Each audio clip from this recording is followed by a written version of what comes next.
എന്താണ് ഒരു mood off? അല്ല, നിങ്ങൾ ഗൾഫ് പോന്ന് പറഞ്ഞപ്പേ മനസ്സിനൊരു വല്ലായ്മ പോലെ എന്തോ. എന്നോട് സ്നേഹം ഉണ്ടല്ലേ? പിന്നെ എനക്ക് സ്നേഹിക്കാൻ വേറെ ആരാ ഉള്ളത്? എന്നാ നീ സന്തോഷിച്ചോ, ഞാൻ ഗൾഫിലോട്ട് പോകുന്നില്ല. പോന്നില്ലേ? എന്തേ? എടി, ഇവിടെ നമ്മുടെ കൊച്ചിയില് 30 ലക്ഷം മുടക്കി ഒരു സൂപ്പർ മാർക്കറ്റ് എന്റെ പേരിലുള്ളപ്പം ഞാൻ എന്തിനാണ് ഈ ഗൾഫിൽ പോയി കിടന്ന് കഷ്ടപ്പെടുന്നത്?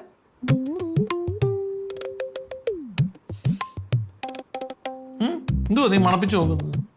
നിങ്ങള് വെള്ളം അടിച്ചിട്ടുണ്ടോ? വെള്ളമൊന്നും അടിച്ചിട്ടില്ല. പിന്നെ റില കട്ടായ പോലെ ഒരു വർത്താനം. എന്ത് വർത്താനം? പിന്നെ നമുക്ക് എവിടെയാ സൂപ്പർ മാർക്കറ്റ് ഉള്ളത്? എടീ, ഞാൻ ഗൾഫിൽ പോകാതിരിക്കാൻ വേണ്ടി എൻ്റെ സ്നേഹഭാചകമായ എൻ്റെ അമ്മ 30 ലക്ഷം മുടക്കി ഒരു സൂപ്പർ മാർക്കറ്റ് എൻ്റെ പേരിൽ എനിക്ക് മേടിച്ചു തരുന്നു. സത്യം സത്യമായിട്ടോ? സത്യം, നീയാണ് സത്യം. പക്ഷെ ഇതന്ന് അമ്മക്ക് നേരത്തെ ചെയ്തുകൂടായിരുന്നല്ലേ? നമ്മൾ പൈസക്കാരായല്ലേ. പറഞ്ഞിട്ട് കാര്യമൊന്നുമില്ല, മറ്റേ സിനിമ പറയുന്നില്ല, എല്ലാത്തിനും അതിൻ്റെതായ സമയമുണ്ട് ദാസ.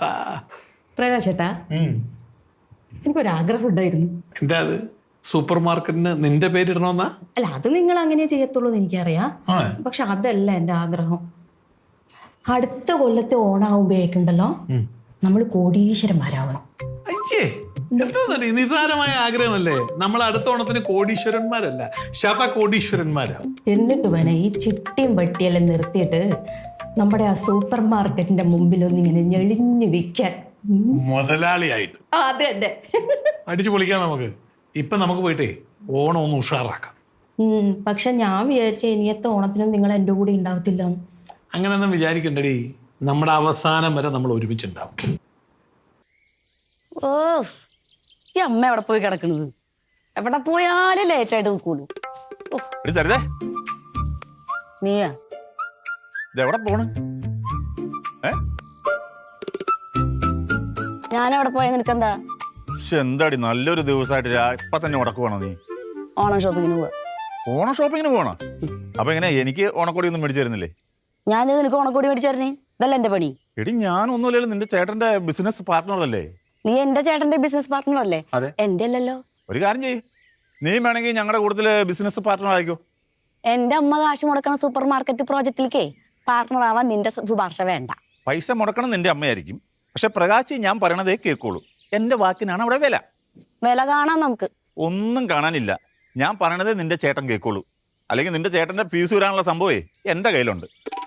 എന്ത് സംഭവം? അതൊക്കെ ഉണ്ട്. എടാ പറയടാ, എന്താ സംഭവം? എന്താണ്? നീ പോയി, നമ്മൾ പറയത്തില്ല. എടാ, നമ്മൾ ഒരുമിച്ച് പഠിച്ചല്ലേടാ. അപ്പൊ അതൊക്കെ നിനക്ക് ഓർമ്മയുണ്ട്. ഞാനിങ്ങനെയൊക്കെ വർത്താനം പറയണമെന്നുള്ളൂ, എനിക്ക് നിന്നോട് ഒരു വിരോധം ഇല്ലടാ.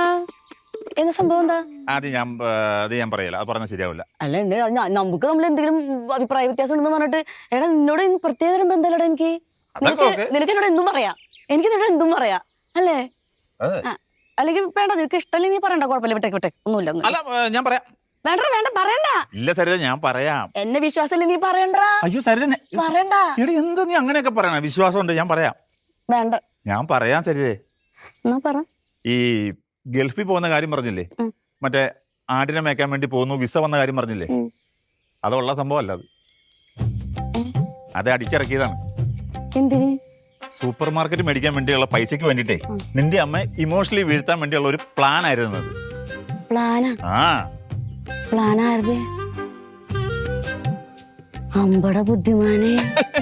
എന്തോ ഒരു സംഭവം കിടക്കുന്നത് തലക്കകത്ത്. നിനക്ക് എന്തെങ്കിലും സംഭവം ഇതേപോലെ വേണമെന്നുണ്ടെങ്കിൽ എന്നോട് ചോദിച്ചാൽ ചോദിക്കട്ടെ.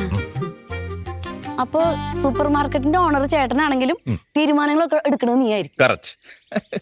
അപ്പൊ അതിൽ പാർട്ണർഷിപ്പിന്റെ കാര്യം ആലോചിക്കാവുന്നതാണ്. ആലോചിക്കണം. നീ ആലോചിച്ചിട്ട്, നന്നായിട്ട് ആലോചിച്ചിട്ട് മതി.